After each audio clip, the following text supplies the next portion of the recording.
Hello guys, welcome to Soni online classes. आज इस video में हम डिस्कस करेंगे कर्तव्य और दायित्व के बारे में कि दोनों में क्या क्या डिफरेंसेस पाया जाता है, और ये एक फिलॉसफी का टॉपिक है।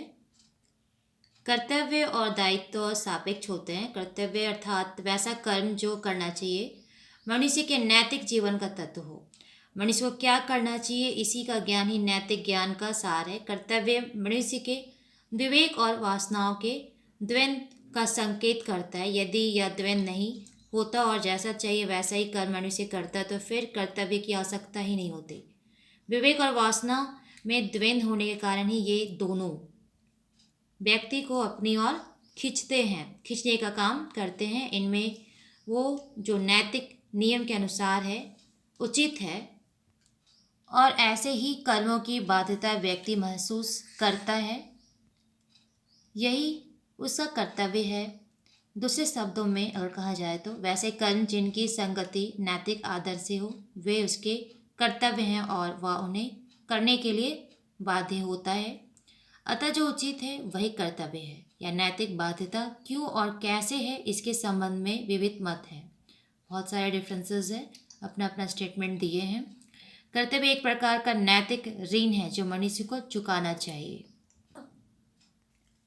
कुछ विचारकों का मत है कि कर्तव्य का दायित्व बाह्य अर्थात किसी बाह्य शक्ति के भय से ही उचित कर्मों की प्रेरणा मिलती है, पर यह मत अमान्य है, इनवैलिड है।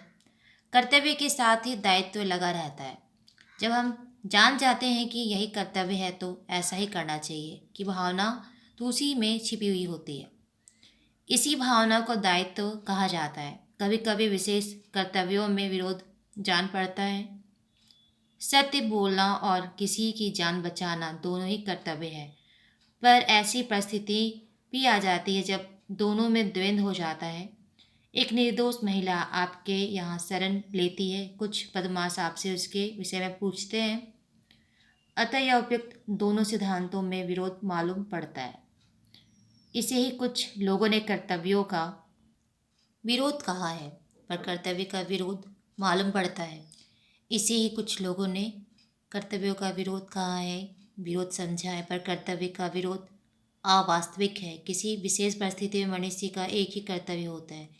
हमें विरोध इसलिए मालूम होता है कि उस परिस्थिति के समझने में हम असफल रहते हैं। हमें जो करना चाहिए वह रास्ता तो एक ही होगा, भले उसके निर्णय में हमें कठिनाई हो, डिफ़िकल्टीज हो। कभी कभी कर्तव्य का बहुत ही संकीर्ण अर्थ लिया जाता है जो बाह्य सत्ता निर्मित नियमों के द्वारा लागू किया जाए उसे ही कर्तव्य विचारा जाता है। यदि कोई ऐसा कर्म किया जाए जो नियमों से परे हो तो यह विचार जाता है कि कर्तव्य से अधिक किया गया। यदि किसी नौकर ने तय किए हुए समय से 1 घंटा अधिक काम कर दिया तो उसने कर्तव्य से अधिक किया। पर नैतिक दृष्टि से यह मत मान्य नहीं है। यह ठीक है कि 1 घंटा जो अधिक काम किया गया उसके लिए कोई वैधानिक बाध्यता नहीं है, पर वैधानिक बाध्यता और नैतिक बाध्यता में अंतर है। जो वैधानिक दृष्टि से कर्तव्य से अधिक है या नैतिक दृष्टि से कर्तव्य हो सकता है, इसलिए यह भी कहना कि हमने अपने कर्तव्य से अधिक कर दिया भूल है। यदि आपने अधिक किया तो वह कर्तव्य के बाहर है, अर्थात कर्तव्य नहीं है। जो कर्तव्य नहीं है उसे नहीं करना चाहिए। वास्तव में जो करना चाहिए उसका ठीक ठीक निर्णय हम नहीं करते, इसलिए अपने नियत कर्म से अधिक यदि अधिक करते हैं तो कहते हैं कि हमने कर्तव्य से अधिक किया है।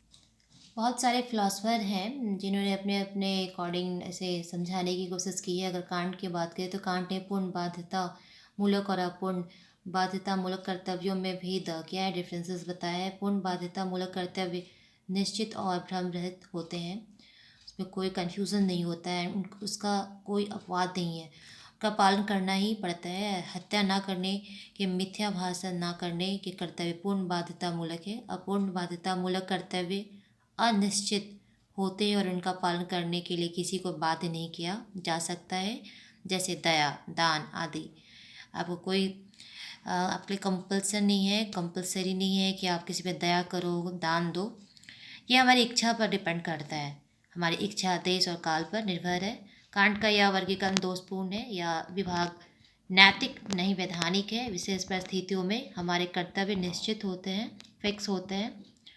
बल प्रयोग का कर्तव्य कोई प्रश्न ही नहीं उठता कि किसी को फोर्सफुली हमें से कर्तव्य करवाना है। यदि बल प्रयोग से किया गया काम या किसी कर्तव्य का पालन करवाया गया तो वह नैतिक नहीं होगा। वास्तव में हमारा एक ही सर्वोच्च कर्तव्य, वन सुप्रीम ड्यूटी है, विवेक युक्त आत्मा की पूर्ति, और उसके अंतर्गत सभी कर्तव्यों का पालन ही सर्वोच्च कर्तव्य माना जाता है। उपरोक्त विवरण द्वारा कर्तव्य एवं दायित्व का प्रत्यय स्पष्ट हो जाता है। संक्षेप में कहा जा सकता है कि विवेकशील मनुष्य के लिए कर्तव्यों का पालन नैतिक दायित्व है। विभिन्न फिलोसफर ने अपने विभिन्न विभिन्न परिभाषाओं से, कंसेप्ट से इसे डिफाइन किया, समझाने की कोशिश किया है कि कर्तव्य और दायित्व क्या है, मनुष्य का कर्तव्य क्या होता है, उसके दायित्व क्या होता है, हमारे कौन से काम हमारा कर्तव्य होता है, एंड किसी से हम फोर्सफुली उसे हम कोई काम नहीं करा सकते हैं। तो फिर मिलते हैं इन्हीं वीडियो में, इन्हीं टॉपिक के साथ। जय हिंद।